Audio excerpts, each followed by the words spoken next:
or good afternoon. I'd like to call to order the Finance Committee of Tuesday, June 22nd, 2021 at 4:35 p.m. First item on the agenda, approval of minutes. Draft minutes of June 8th, 2021, Finance Committee meeting. Do I have a motion? I move approval. Is there discussion? Hearing none, we'll put the motion to a vote. All those, please signify by saying aye. Aye. Aye. Aye. Those opposed? The motion passes. The next item, 2B, draft minutes of 2014-2021 Finance Committee meeting. Is there a motion? So moved. Discussion. Hearing none. All those in favor signify by saying aye. Aye. Aye. Those opposed? The ayes have it. The motion passes. Item 3, public appearances, non-agenda items. We have nobody in chambers, nobody on Zoom. Thank you. Next item, item 4, Finance Director Misty Dodge will report out on a number of items. I'm just going to turn the floor over to Misty. Absolutely. So included in the packet tonight are 7 different annual reports, one for each one of the TID districts that we have. We are required to file that PE 300. That was the very blocky report that's in there. We're required to file that with the Department of Revenue, share that with the Joint Review Board, and get them to sign off on it. We also take it a step further and we engage Ellers to do the projections going forward. So the report with the DOR is kind of looking back what our financial history is. Ellers then takes it from that point looking forward. And we share that information with the Joint Review Board as well. Each one of these reports is also available on the city's website under the Finance Department page, and then wanted to make sure that you guys were aware that they existed, which is why they're in our packet too. I'm not going to go through each one of them unless you guys have questions. Obviously, we can open it up. But those are done and taken care of at this point. So I guess before I do the rest of my report, should we see if there's questions? Yeah, let's open it to the committee. Are there any questions offhand? Gabriella. I just have a couple of notes about it, if that's okay. Absolutely. So I'm looking at the pages of the agenda packet as a whole, not the individual reports, but there are 3 maps, pages 21, pages 30, pages 41, and it looks like it says proposed amendment as if the amendment hasn't been accepted. And it would be nice to update that just like for posterity, because it kind of looks like it's not a done deal, whereas all the amendments are complete, to my knowledge, right? Yep. So it would be nice to get that updated. Small note on page 62, in the description of TID number 13, it actually refers to it as TID number 12. It's just a small typo. Yeah. And then I guess, do we ever do a kind of an analysis of the state of TIDs as a whole in the city? Because I know we have each individual TID, but I know things like this report doesn't reflect, because we're above the 12% threshold, right? Correct. We're at something like 14%, or is that, I mean, it might have changed at this point. Right. So we'll get updated numbers as of August 1st. That will give us the good things, but you're right, we're definitely above the 12% at this point. Do we ever do kind of like just a state of TIDs as a whole in the city for the council in any way? So the 12% test comes in only when we're looking to amend something, so that would be in the project plan at that point. I have a spreadsheet that I could share with the Finance Committee or anybody at any point that would share those numbers and those percentages. As far as kind of a TID as a whole, we don't really do a report that accumulates all of them, other than, their individual budgets and these individual reports. And really, each TID stands on its own as far as the city is concerned. So not really. If you're looking for some information, I'd be happy to put something together and provide something. Okay. Yeah, I guess I'm not asking for anything in particular. I guess I just noted that 12%. That just seems like something that we should keep in mind, especially since none of these are like imminent. They're not about to close. 2 of them are actually. Oh, So okay. TID 4 and TID 6, both of which I expect will close in the next 3 years or so. Okay, I guess when the 3 years, I guess, is pretty close. I guess I was thinking. In the like, TID world. like next year. In the TID world, that's close. Yep. Fair enough. Yeah, I'm good, thanks.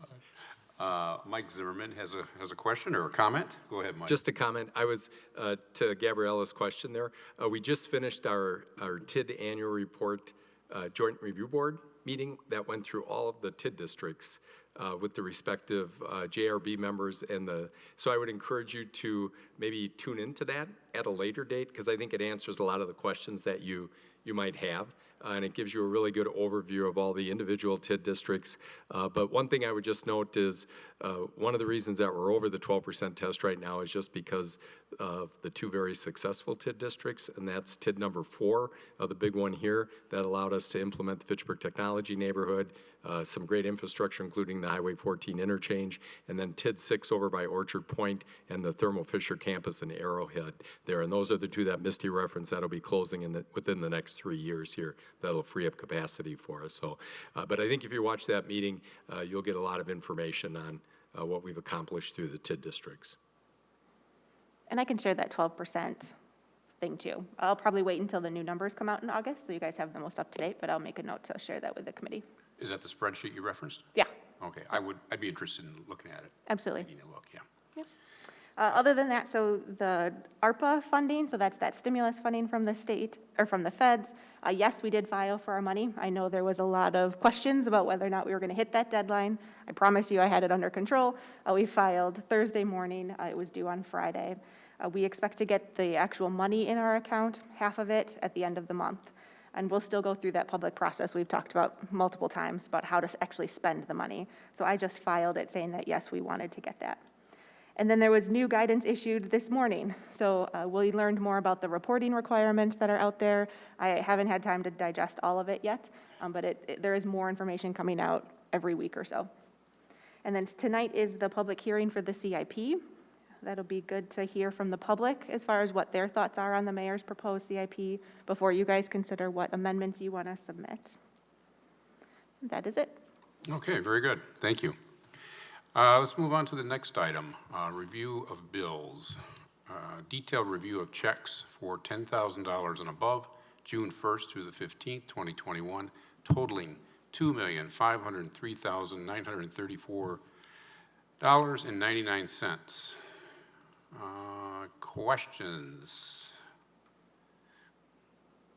I think I'm opening the wrong report here. Excuse me.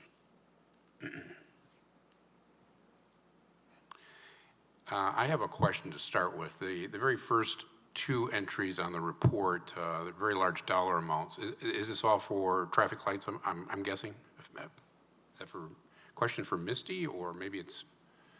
Yep, so the first two, that's City of Madison Treasurer, so those Right. are for signals at the Fish Hatchery Road corridor. And you'll see it's two lines, one that's paid for by the TID and one that's paid for by non-TID.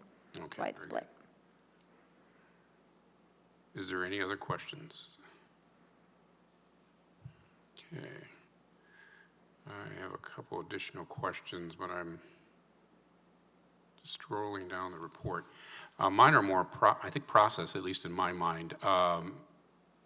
On the report, there's for the Latino Academy of Workforce, $10,000, and then Badger Prairie Needs Network, $10,000. I don't see any additional dollars. And it's stating 2020 H&I grant. So this is all money, well, I'll call it in arrear, or it's for 2020. This isn't for those that were granted for this year, correct? Those were grants awarded in 2020 through the Healthy Neighborhoods Initiative. With COVID, we gave them an extension. And so that extension happened. They didn't actually meet all of the grant requirements until 2021, which is why we're making the payments Okay. now, mostly from a paperwork perspective. Sure, and that was my question as far as the process and meeting their targets. Okay, very good. Is there any additional questions?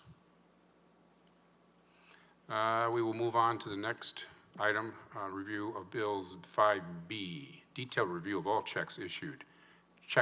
Checks number 122208 through 122285, dated June 1st through the 15th, 2021, totaling $2,633,344.79. Are there any questions?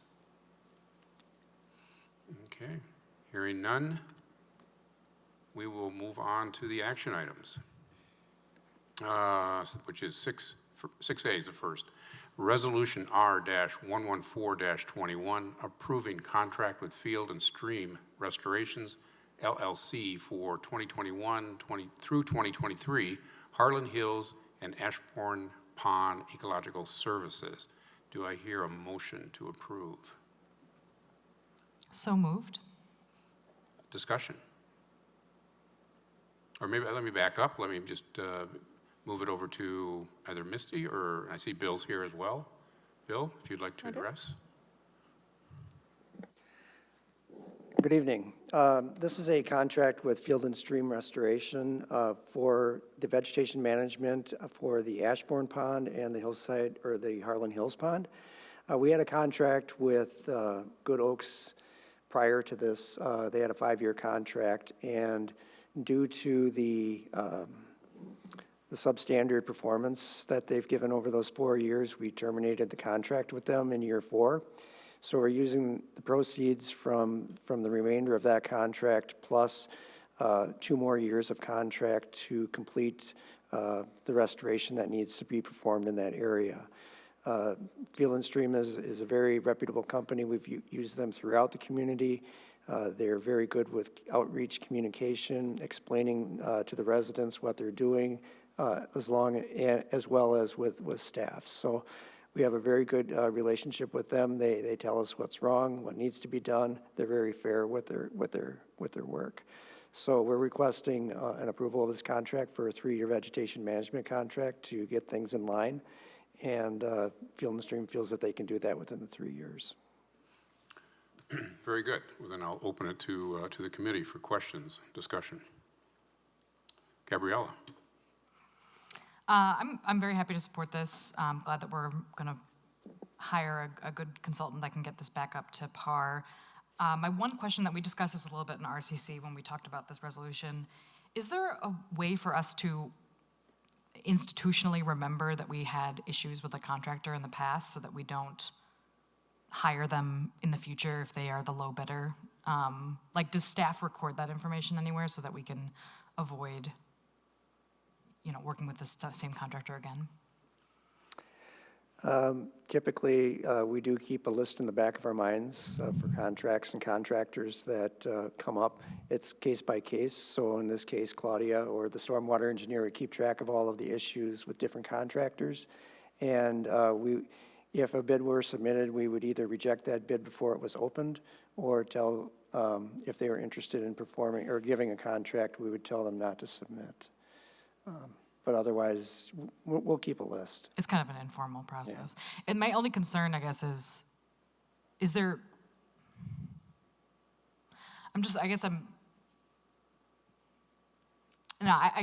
that's fine. I guess I just don't want to get in a situation where we accidentally hire somebody that we know for a fact has been poor in the past just because it's a low bid. We're not contractually obligated to choose the low bid, right? The staff has some say. Correct. In terms of choosing a higher bid for whatever reason we might. Right. Is that true? There has to be justification for doing that, and it does open the city up for lawsuits. Okay. But other than that, I haven't been challenged in my engineering career, but there's only been a few occasions that we do that. Additional questions? Hearing none, I'll put the motion to a vote. All of those in favor say aye. Aye. Those opposed? The motion passes, approves. Moving on to the next resolution item, Resolution R-120-21, updating the intergovernmental agreement with Fitchburg EMS. Is there a motion? So moved. I will, let's turn this over to. I'll start, actually. Oh, you will? Okay. Yeah. I'm going to turn the floor over to Misty. Go ahead. Yep. I had the chief come up in case you have questions for him. Okay. So I'm sure you are aware that we are part of an intergovernmental agreement for EMS services. It's us, the city of Verona, and the town of Verona. We've had this arrangement for a long time. I actually don't remember the years, but it's been 30, 40 years, something like that. And so the commission went through the exercise of looking at that intergovernmental agreement and updating it. You know, there's a lot of things that have just changed from a process perspective and a terminology perspective and that type of a thing. Included in the packet is a list of those changes that were suggested by the chief and approved by the commission. It did go through Valerie, our city attorney, as well. We don't believe there's anything that's worrisome in the agreement or in these changes, but wanted to have chief here in case you did have more specific questions about the service. With that, I will open it for discussion. Questions? Gabriella? I guess I'm curious about the annual meeting. So we're removing the date range for the annual meeting requirement, but we're still going to have an annual meeting? Sure, and that was actually one of the discussion items. The original agreement was a very specific, like October 10th through the 17th or something like that. It was very constrictive. In the past, that has been changed kind of based on just how different councils were meeting, and so truly we just opened up to say, let's have it in October.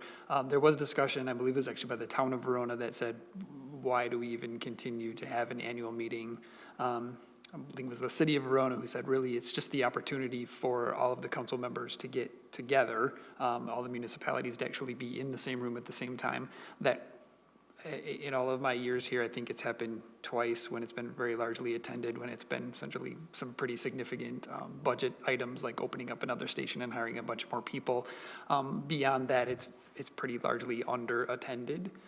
So we kept it in there as something to have, really just to give that opportunity for the municipalities to keep it on the books once a year, to go and present for the chief to stand up there and present kind of a state of Fitchburg to the municipalities and your municipal leaders, get everybody in the same room to have any discussions that may occur.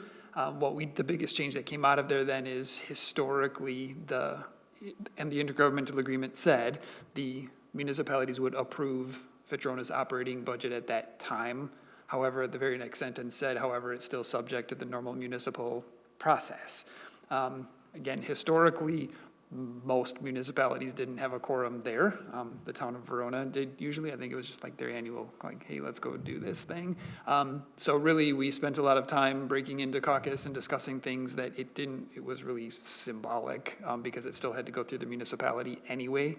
So essentially corrected that language, said, let's leave it in the books as an opportunity for everyone to get together. There's always cookies, cake, ice cream, kind of the incentive to bring people to meetings, to come to talk really about Fitchburg issues. If nobody comes, nobody comes. The process still occurs how it normally would. Okay. Yeah, because I remember coming last year and we didn't take any action, and I was ready to sit and dig into the budget, and that was surprising to me. So yeah, I guess if it is sort of more of a formality, I would be interested in having a group where we get together and talk about the budget, especially when we have these oncoming expenses in the CIP for new ambulances. But I guess if people don't show up, there's only so much we can do. Yeah. Any additional questions? Hearing none, I shall put the motion to a vote. All of those in favor signify by saying aye. Aye. Aye. Those opposed? The ayes have it. Motion carries. Thank you, Chief. Moving on to the next item, Resolution R-123-21, authorizing acceptance of the Greenwater Main Extension bid. And who will speak to this? Oh, I'm sorry. So moved. Thank you. Now, who will speak to this? Why don't we have Bill kick that off? Okay. All right. Thank you. This project is the extension of water main from Aurora Drive or Aurora Avenue down to the Greenfield neighborhood to connect up that water main system that's down in our southern system. The properties along there are, we will be installing, a 10-inch and 12-inch transmission main through there for future connections and future development through the area. So it's a little bit larger than we typically would run on a residential neighborhood street. So, but the city does pick up those additional costs through the impact fees that are provided through. The The project is to provide, better fire protection to the area, better fire flows, and provide water service to the residents along that roadway, along Sign Road. The project we're looking to do is, we put it out for bid. We had 2 bids submitted. I think it was 2. Maybe it was more. No, it was 4 bids. I think it was submitted. 4 bids were submitted. Hughes Company was the low bid for the project, and they're a reputable company. We've worked with them years ago, but we would recommend, approval of the bid for this project. It's a pretty tight time frame that we have to install the project. The water main needs to be ordered. There's I think it's a 4-week lead time on this. So in order to start the project, we would have to have that water main order, placed as soon as possible. Giving up a month of construction time to make a decision would essentially cancel the project for the water main this year. And it would also impact the prices to the resurfacing project because we wouldn't resurface the road, Sign Road either. So what we were asking to do is to have the bid approved. The bids are good prices. They've been vetted, and we're asking to move forward with the project for this year. With that, I'll open it up to questions or discussion. Any comments at this point? Randy? Yes, Jim, go ahead. All right, as many may know or may not know, yesterday was the Board of Public Works meeting, and it was a healthy discussion. And one of the things that came out of that meeting was the process of this, and that residents were notified last week that this was coming, and that the vote for Public Works was yesterday. And I got calls today that people didn't believe or understand that the vote to actually approve this project was today at the council meeting. So, with that being said, I really do feel for people that they really didn't get an opportunity to really express their ideas, their beliefs, their frustrations, which I think that as a council or as a city, that we really need to do. Now, I understand that this has been in the master plan since 2008, that when the road was going to be resurfaced, that this water main was going to go in. But to counter that, people have been getting notifications since 2008, that it's going to happen, then it's not going to happen, it's going to happen and not going to happen. So, when you get that information now, you don't know if it's going to happen or not, but then you don't get enough time to actually have a community meeting so that people can provide feedback for this. So I really have some concerns with the timing and the process of this bid, of this resolution.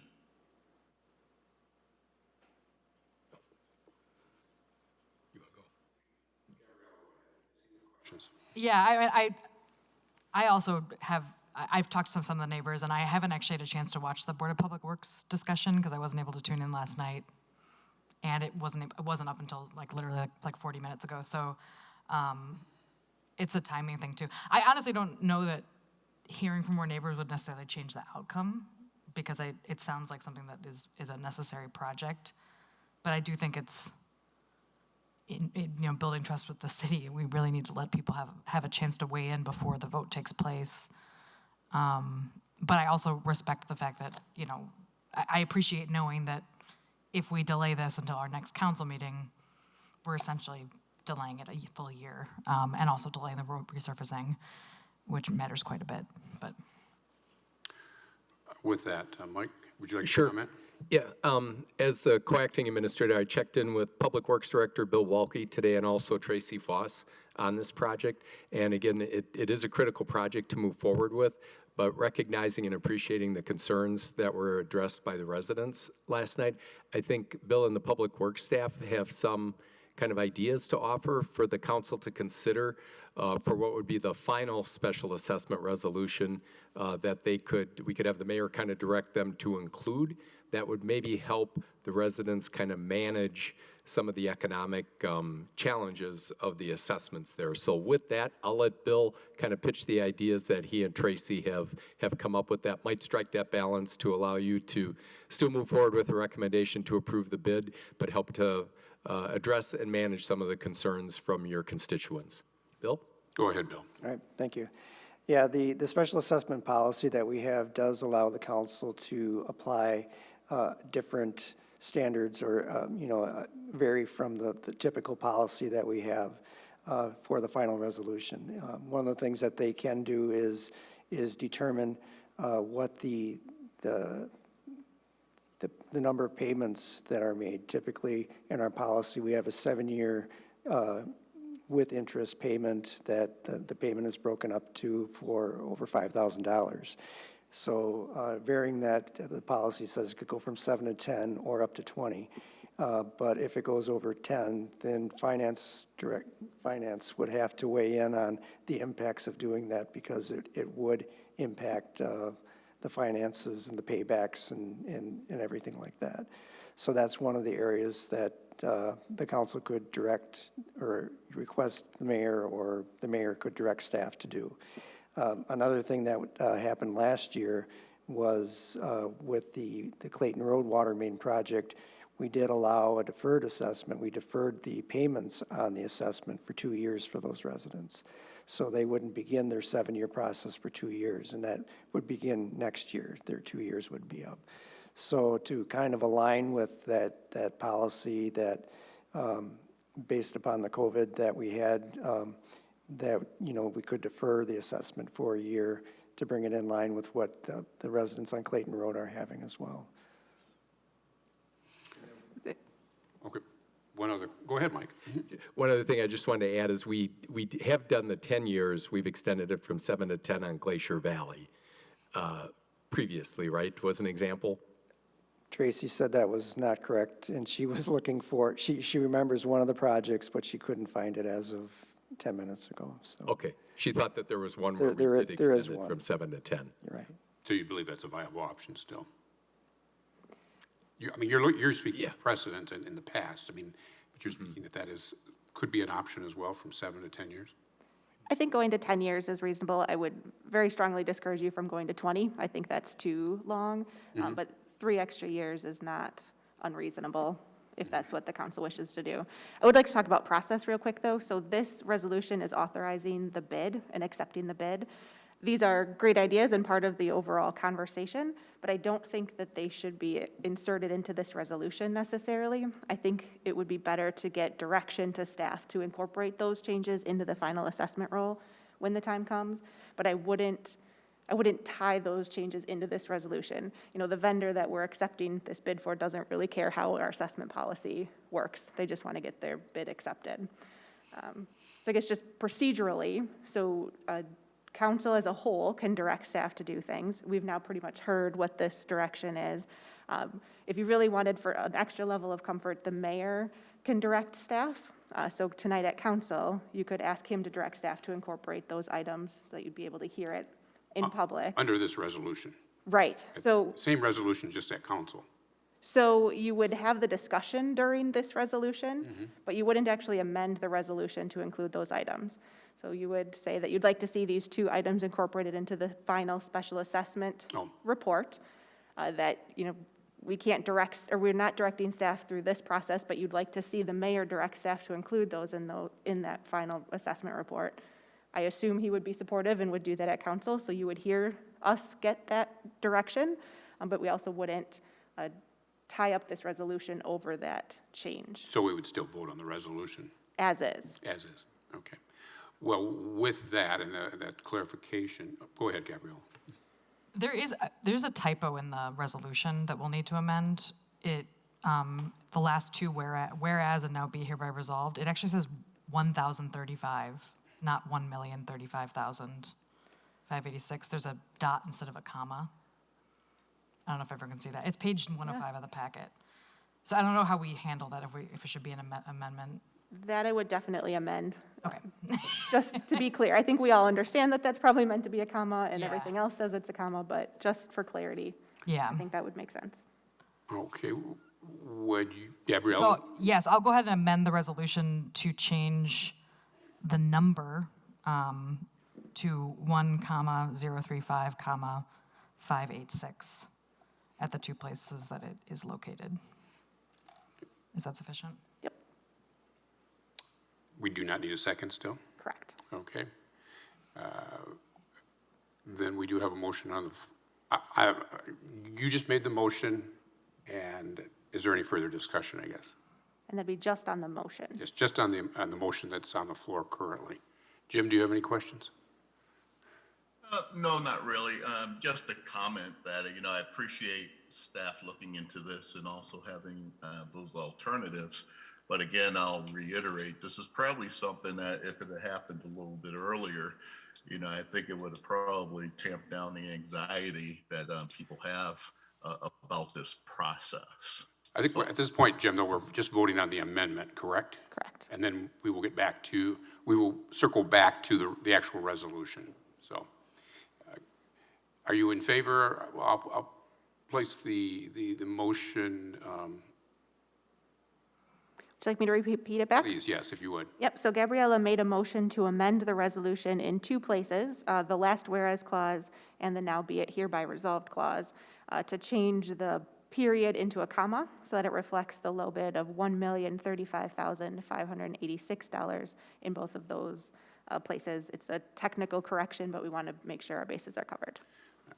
With as the motion stated, I'd like to place it up for vote. Those in favor signify by saying aye.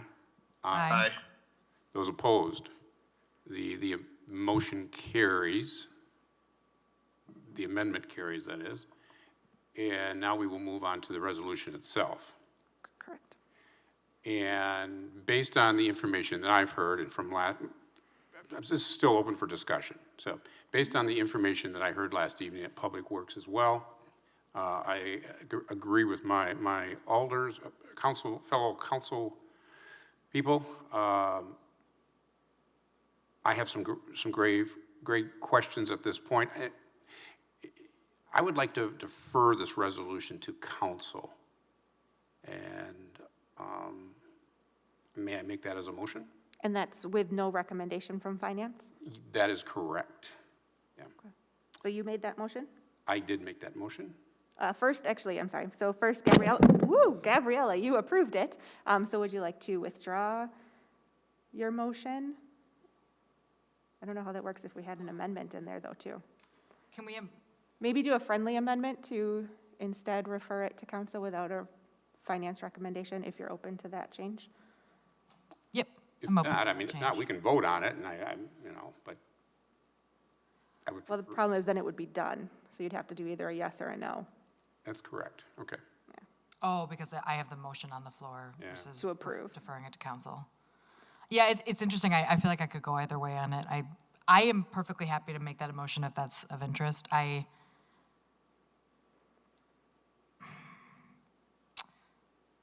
ultimately think that the financial aspect of it, it seems like we're choosing a little bit. It seems like an obvious, like I'm comfortable voting yes on this as long as we have a discussion about the procedure and the policy in council and maybe make some changes so that we can make the residents more comfortable, the residents that are affected more comfortable. But I'm also happy to make that a motion, but I just wanted to say that. Yeah, no, I fully understand. I mean, either way, we can either defer it, we're still going to have additional discussion at council, or I'm also willing to approve it just to move it forward to council.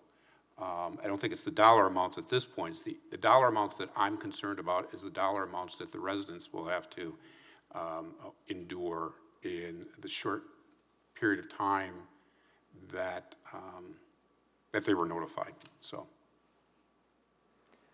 So for minutes purposes, at this point, are we not doing the friendly amendment? We're keeping the motion to approve?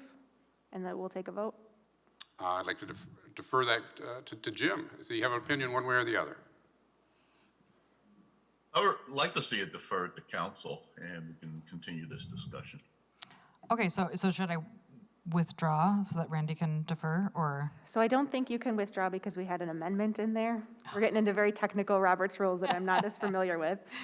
So I think you should instead do a friendly amendment to your own amendment to, instead of approve it, send it to council without a recommendation. Yes, I will accept a friendly amendment to defer it to council instead of approving it And that's without a finance recommendation.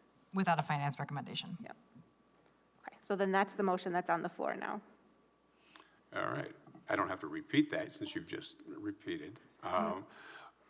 All those in favor signify by saying aye. Aye. Aye. Those opposed, the motion carries. All right, moving on to the next item, which is 6D, Resolution R-126-21, resolution authorizing approval of the First Amendment to the fiber license agreement with Supranet Communications. Is there a motion to approve? So moved. And who will speak to this particular? This one is me. So this may seem a little familiar to you. It wasn't that long ago that you approved the original agreement with Supranet. For just from a reference, the agreement was for them to use city conduit on Fish Hatchery Road to put some of their fiber in. The change that's in front of you now is we realize that agreement didn't address what happens if there's damage to the conduit or the cable. So the agreement that was reached is that if there's a problem with the fiber optic cable, Supranet will pay for it. And if there's a problem with the conduit, the city will pay for it. So that's the change that's coming forward. Okay. I'll open the resolution, motion to the floor. Are there any questions or discussion?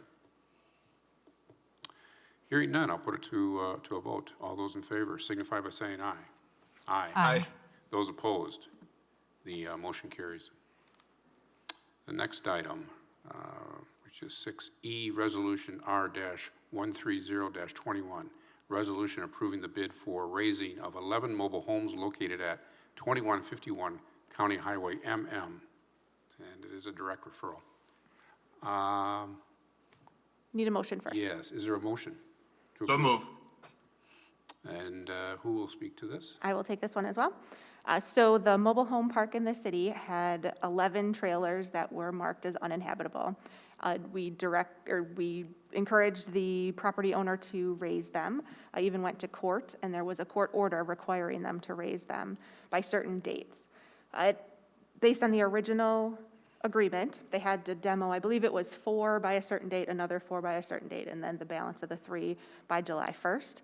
As of today, none of the required units have been raised.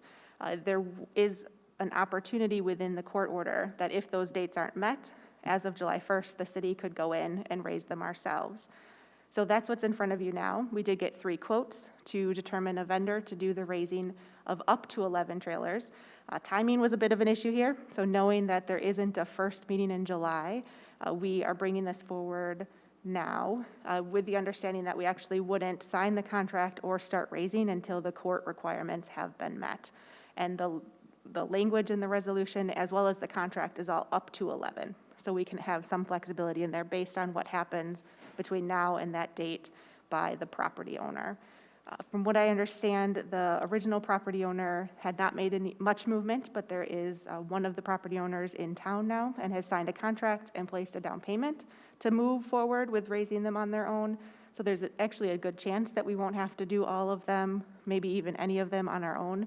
But I'd rather have that as an option for us in case that falls through again, considering how long this process has already taken. And then the cost for this, again, under that court order, we would put back on the property tax bill for the owner. So yes, the city has to pay the cost up front and kind of hold that cost, but we will get reimbursed through the property tax process. Okay. Thank you. I will open up the motion for discussion or questions. Gabriella? I'm just curious, it's good to know that we'll pass that cost along to the property owner. I'm just curious about the process, like why, since this wasn't originally budgeted for 2021, why don't we have to do a budget amendment? It's specifically because we're going to pass this cost along? And because it's not really a city expense. So we are doing it, we're allowed to do it as directed by the court on their behalf, and then we're passing the cost on. So similar to developers, when we have contracts to help with developers, that doesn't flow through our budget. It's just an IOU basically from the people that owe us back. And it wouldn't be the city's cost on our own. But we have to pay it out of some account, right? Because we're paying the vendor before we potentially get the reimbursement from the property owner. Yep, so it'll get paid out of a balance sheet account, Okay. which is not a budget account. Okay, any additional questions? Hearing none, let's place the motion to a vote. All those in favor say aye. Aye. Aye. Those opposed say no. The motion carries. Moving on to the next resolution, which is 6F, Resolution R-131-21, a resolution approving payment to MG&E for McKee Road Utility Reconstruction. This is a direct referral. Motion to approve. And who will speak to this? Okay, go ahead, Bill. Thank you. This was a change order that came to our project on McKee Road when we reconstructed the road from Seminole Highway to Commerce Park Drive. After the project was awarded and construction had been ongoing for about a month and a half, there was a vault that was discovered on the south side of the road. And this vault was required to be lowered about 1.5 feet. And it was a major high-power vault. It's a big manhole in the ground that was required for MG&E to service their high-voltage line that runs through that area. And in order to lower that, they would essentially have to reconstruct it. There was no adjustment on the vault rings to allow it to just be lowered and not impact the actual structure itself. We looked at several different alternatives through the process to try to design around the area, but since the intersection the north side had already been reconstructed and lowered, it was difficult to make that change without totally stopping the project and redoing things. So the Director of Public Works at the time and myself made the determination that we were going to go forward and lower that vault. And we worked with MG&E to phase it into different stages of the project so that we could capitalize on the contractor doing removals, traffic control, things like that to lower the price. MG&E worked with their contractors to get the lowest price possible and minimize the downtime for this project. The cost was very expensive. It was estimated at over $470,000, but in the end, it came in around $407,000 for this project to do this. It was one of those things. It's like, well, why wasn't this seen and thought of? And throughout the whole process, it was, multiple fingers touching the project with, responsibility. The designer didn't pick up on it. The locators didn't locate it in the field, so we didn't even know it was there. MG&E didn't, indicate that it was a structural issue with lowering it. It was the city, did not realize that this area was in an easement. When we did the title searches, typically we require a release of easement when utilities are within the right-of-way, when we purchased property in the past. And this was not released. MG&E did not release that. So this made it a compensable expense by MG&E to the city for relocating this cost. And then it just was a number of things that, looking back, it was hard to find all these issues. So this was the final bill that we have with MG&E for this relocation, and we're requesting payment for that. We did have this invoice on the books from 2020, and there's budget available in the capital fund and the TID 6 fund to pay for this bill. Very good. I have a couple questions. I'm just looking at the supporting documents, and you mentioned 407,000. I see $420,096. Did you just misspeak, or are we speaking to the 420, or are we addressing the 407? What, I mean, which amount are we paying? There's another relocation on the project too for $12,000. That would bring it to the 420. I was just specifically talking about this one big one. There was a smaller one at Commerce Park that we had to relocate for a pond. It just wasn't deep enough, so they had to relocate that line as well. That was in an easement that was not released. Okay, all right. So it's, And then you mentioned easement and road right-of-way. So is the vault or the manhole, whatever the correct political term is it in road right-of-way, or was it in an easement that was, I've never heard of an easement in road right-of-way, but maybe the road right-of-way was expanded and which encroached in on the easement? right. Oh, so I summed that up. Essentially, back in 1990, I think it was 98, when the road was reconstructed and widened at the time, the transportation project plat had the easement to be released. And the utility has to sign a release document to release the easement, and then it would be compensable, or it would not be compensable, it would be a utility within the right-of-way. At the time, the utility did not sign the release. We searched all the records, we couldn't find the release. They said that they still had it as an easement within the right-of-way, so that's how that came to be. Yeah, I've released a few easements in my time. It's always very nerve-wracking. You're never quite sure what you're signing to, what the future is going to hold. And this is a good example of that.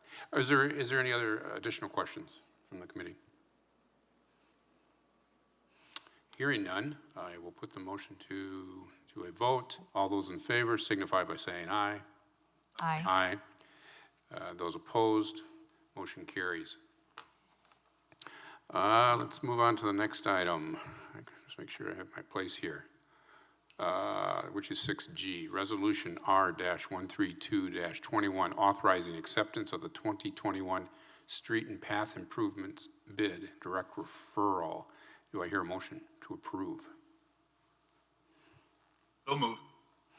And who will speak to this? Bill. Our annual resurfacing project for the year. The roads that are going to be included are in the packet, and Sain Road is one of them. We had two bidders submit their bids, and Wolf Paving was the low bid. They've submitted bids quite a few years in the past. They haven't really worked in the city, but they're a really good company to work with. We've had discussions with them as to what would happen with the water main and their project if, the water main was not to be completed this year. And they said they would work with us on the remaining part of the project if it doesn't. But we would like to try to keep this as a package going forward with the water main project. Okay.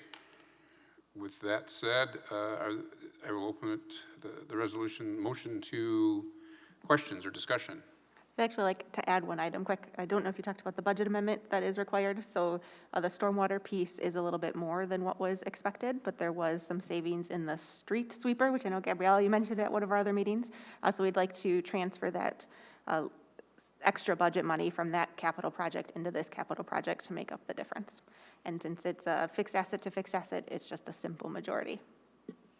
Okay, so I'm still with the same motion. It's just, it's a majority, not a two, well, Exactly. okay. So I can still, after the discussion, I can still continue with the motion. Okay. Is there further discussion?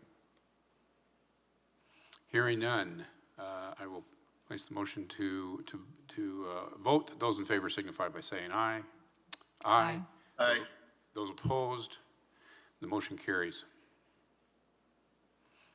Moving on to the next agenda item, 6H, Resolution R-133-21, a resolution approving amendment number 3 for the Strand and Associates McKee Road Design Contract. Direct referral. Do I have a motion to approve? So moved.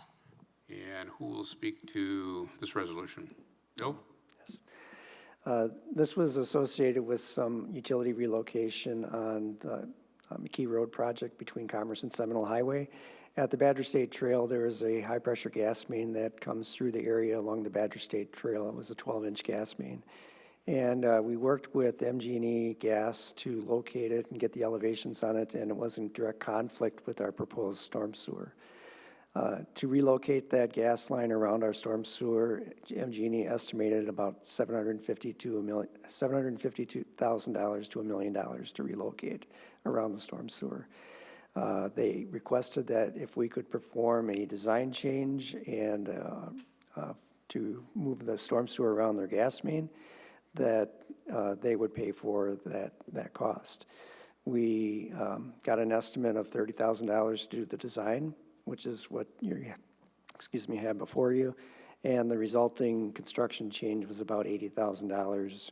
So these are costs that are going to be passed, invoiced to MG&E. We'll get the money right back for this. It's a pass-through cost. Okay, there's a pass-through. With that, are there any questions or discussions? Hearing none, I will put the motion to a vote. All those in favor signify by saying aye. Aye. Aye. Those opposed, motion carries. The last action item on our agenda this evening, 6I, Resolution R-113-21, reauthorizing the renewal of the Forward Fitchburg Bids Boost Loan Program and approving amendments to the program guidelines. Overview and affidavit. And is there a motion to approve? So move. All right, and who will speak to this? I'd like to share my screen if that's okay Sure. with you. This is just the information that was included in the packet, but thought it'd be easier as we're talking through this to have a visual. Now Mike's going to talk. Okay. And Joyce and I have been gathering feedback from kind of multiple parties, and we had a couple of items in here that we were kind of leaving for council members to decide, but we thought it might be easier if we actually walked through here and kind of told you what our staff recommendation is based on the experience from the original program and kind of the feedback that we've gotten from multiple kind of stakeholders and parties, including CETA members there. So I'm just going to kind of walk you through the red line version and just kind of say this is what we're thinking here. On the front page here on 187, we just kind of clean this up that we're no longer under the safer at home order. So we just kind of took out that language. We've made some date changes in the next paragraph here, and we kind of show what the balance is of the allocated funds from the revolving loan fund that went into the Forward Fitchburg Biz Boost. That leaves us with a balance of $102,500 after the previous first round of applications that we had. Then we just kind of update the deadline for applications. Previously, under the original program, we accepted applications the 15th of each month, and subject to the council approving kind of updated guidelines here, we would continue that kind of round and accept applications the 15th of each month through December 15th of 2021. There. So those are those edits and changes that we would recommend and continue with there. Then we've got under the eligible expenses here, originally kind of the purpose of the program was for the reopening guidelines and implementation. Since we're no longer under safer at home, it's really more for the recovery in the emergence from COVID at this point in time. I know I was out at the Wisconsin Restaurant Association yesterday for a meeting, and they just talked about, even though people think we're kind of post-COVID now, that small businesses are really struggling from a cash flow standpoint as they were down with revenue for 12 months, 16 months here. And even though it might look like they've got full seats, in the restaurants and stuff like that, they're still having a challenge managing their cash flow. So I think this program maybe is still important going forward to just provide that infusion for businesses that maybe need it. One thing we had here under utilities is that city utilities are not eligible. We didn't want to necessarily be paying ourselves for bills that people had due with us. Okay. And then moving down here, one of the questions that we kind of had here and where Joyce and I landed on this was previously under the original program, we deferred interest and payments through the balance of 2020, and then the payments started January of 2021. Under an updated guideline here, we still would recommend again, that we defer interest and payments until the December of 2021, with payments and interest then starting in January of 2022.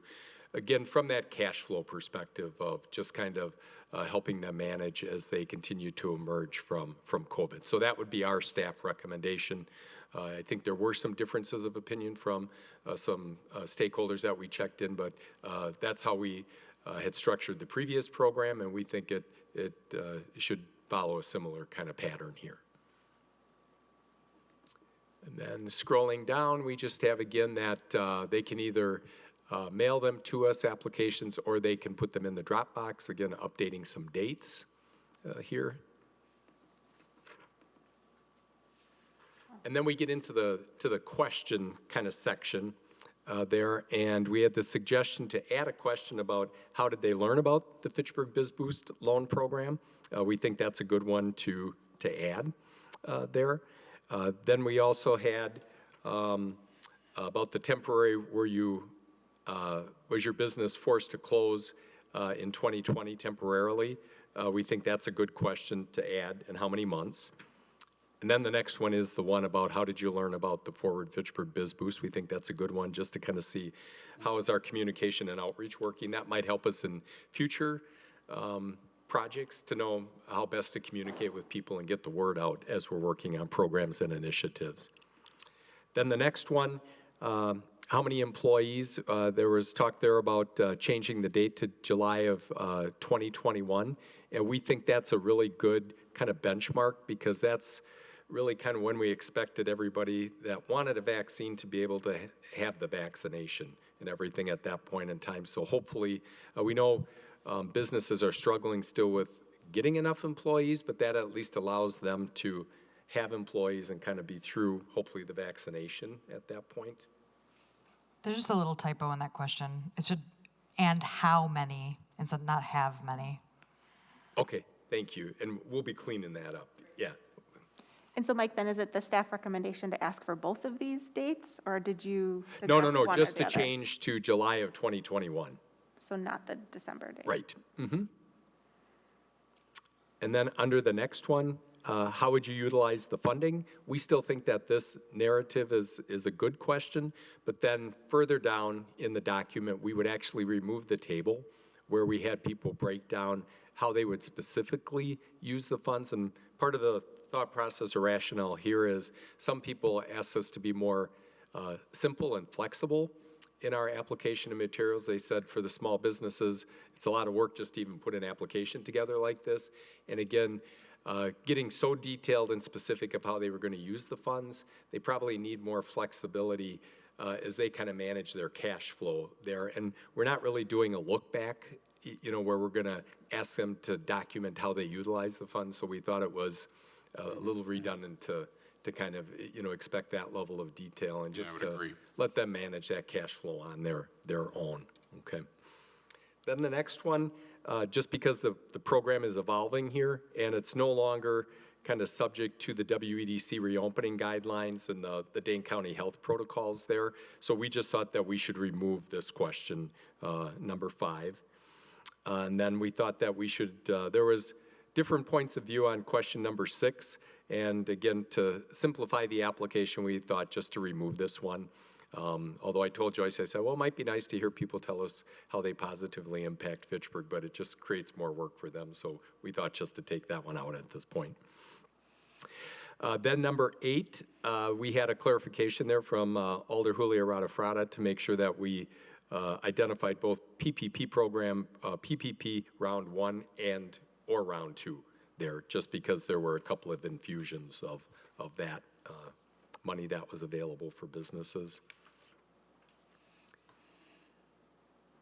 And then we get into the kind of the tables here.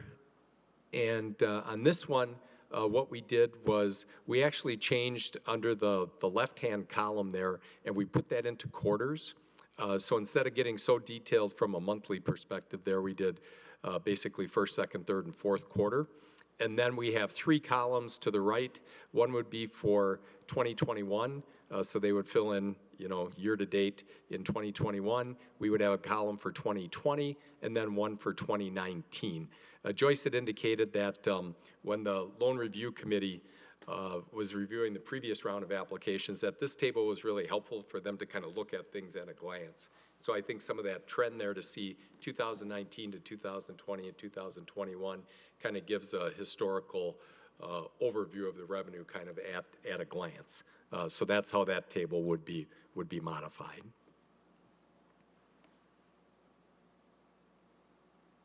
And then this would be the table that we were taking out because we're going to leave that narrative question of how they would use the funds, but we wouldn't get so specific and detailed on expecting them to know how to break it down and just give them that flexibility.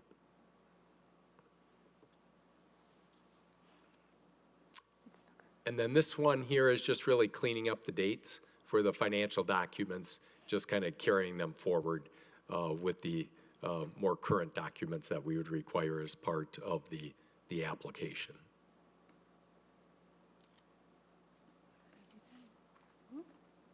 And I think that covers everything. It's just cleaning up some dates again.